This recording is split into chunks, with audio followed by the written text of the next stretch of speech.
સુરત શહેરની કુખ્યાત મનીષ કુકરી ગેંગ વિરુદ્ધમાં સરથાણા પોલીસ સ્ટેશનમાં નોંધાયેલ ગુસ્સી ટોકના ગુનામાં વોન્ટેડ આરોપીને સુરત શહેરની ક્રાઇમ બ્રાન્ચ પોલીસે ઝડપી પાડ્યો। સુરત શહેરના હદના વિસ્તારમાં કોઈ અનિચ્છનીય બનાવ ન બને તે હેતુથી સુરતમાં નોંધાયેલ ગુનાઓમાં ખૂંખાર અને રીઢા ગેંગના વોન્ટેડ આરોપીઓને ઝડપી પાડવા માટે સુરત શહેરની ક્રાઇમ બ્રાન્ચની અલગ અલગ ટીમોએ વોન્ટેડ આરોપીઓને પકડી પાડવા માટે વર્કઆઉટમાં હતી।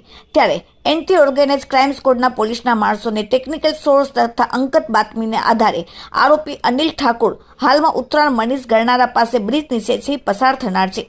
જે માહિતીને આધારે અનિલ સિંહ ઉર્ફે છોટા ઉર્ફે અનિલ ભૈયો ધંધો જ્યુસનો વેપાર અને રહેવાસી વિવેક રેસિડેન્સી સળિયા હેમત સારોલી વાળાને સુરત શહેરના ઉત્તરાયણ મનીષા ગરનારા પાસે બ્રિજ નીચેથી પકડી પાડવામાં આવેલ છે। આરોપી સરથાણા પોલીસ સ્ટેશનમાં વોન્ટેડ હતો।